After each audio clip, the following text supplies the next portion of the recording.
Welcome to my YouTube channel, Lakwatsarang UBR Vlog. Bali po mga kalakwatsara, gagawa po naman tayo ng panibagong content. Ito po ay ang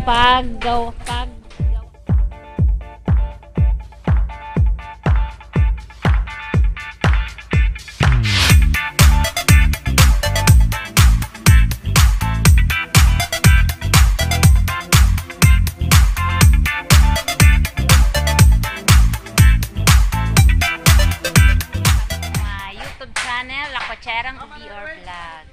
Bali po mga kalakwatsara, gagawa po naman tayo ng panibagong content.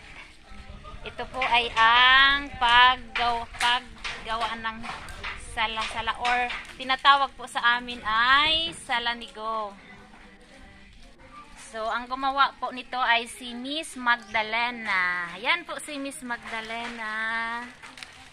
Hello po Miss Magdalena. Magdalena ang nagawa mong salamigo. 20. Bali po mga kalakwatsara, 20 pieces na po ang nagawa niya kasi ang bilis niya pong gumawa. Tingnan niyo mga kalakwatsara. Wow. Sa ini iatot tabi kasi pag mainit daw po sa kanilang bahay, dito sila po nagpapahinga. So shout out po kay Alwin Alcera. Yan po sila mga kalakwatsara, nasa bubong po siya, sa taas ng bubong. Yan. Ano bigyan mo, Alwin? Tatanggal ng yero. Nagtatanggal ng yero. At yan, ayan, yan ang gawa mo. Ilalagay sa may bubungan. Ano po kaya yan? Tawag? Kasaw. Kasaw. Kalakwatsara yung mga ginawang salanigo, yung sala-sala. Bali ito po mga kalakwatsara yung daw ng niyog.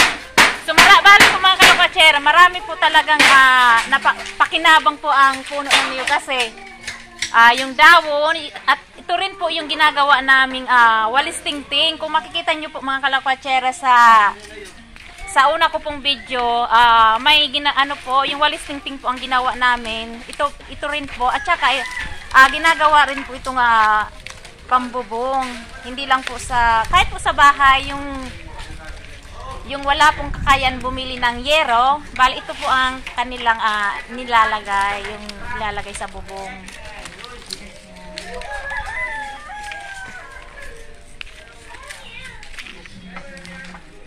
Yan, bali linilinis pa po ni Richmond, banayin niya yung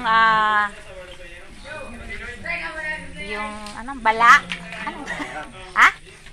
Bala, yung po mga kalakwatsara, yung biniak na kawayan. Yung pag buo kawayan, pero pag ganyan po mga kalakwatsara, ang tawag na nito sa amin ay bala. Tigyayas-yasan po mga kalakwatsara. So shout out po kay Joel's Red Motovlog ng Bicolano Motovlogger, kay Sir Eugene Cuartano, sa Team Angkas Bicol, kay Founder Angkas Bicol, at sa lahat ng member ng Bicolano Motovlogger, kay RFL ng Ligao City. Yan mga kalakwatsara, ang bilis na ni Miss Magdalena. So bali mga kalakwatsara, marunong din po ako niyang kumuha kaso wala lang pong mag-video sa akin, kaya si Miss Magdalena na lang po ang ginawa kong model. Yan. Yung hindi pa po, shout out po mga kalakwatsara, yung hindi pa po nakakapag-subscribe sa aking video, sa aking channel, visit lang po kayo sa YouTube channel, Lakwatsarang UBR Vlog. Search nyo lang po, Lakwatsarang UBR Vlog. At thank you rin po pala sa mga nakapag-subscribe na po kay Lakwatsarang UBR kasi medyo dumadami na rin po ang ating subscriber. Yan. Ito po ang mga pinagkakaabalahan po dito sa aming lugar. Ito naman po si Manay Anggi. Anan Manay Anggi? Pili. So pili. Yan. Kung gusto nyo po mga kalakwatsera mag-order ng pili, yan, contact us Lakwatsera OBR. Yan. So, busy po lagi dito sa amin.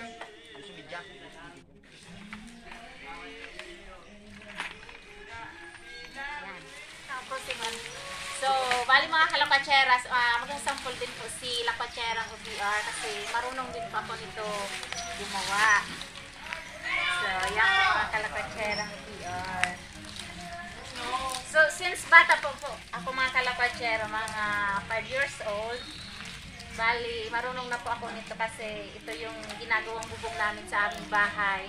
Tapos, pag may mga nagpapagawa po ng bahay, bali, nagbibilit siya. Binabayaran. So, binabayaran po kami mga kalakwatsera. 2 pesos po ang ganito, yung dalawang ganito na, yung ano, yan. Kaya natutong Sobra na.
Talaga ng mga kalakwatsera pag ganito ang bubong kasi yung presko po sa katawan, hindi po mainit. Dati mga kalakwatsera, noong panahon, ganito rin po ang bubong ng aming bahay, yung salanigo. Yan mga kalakwatsera.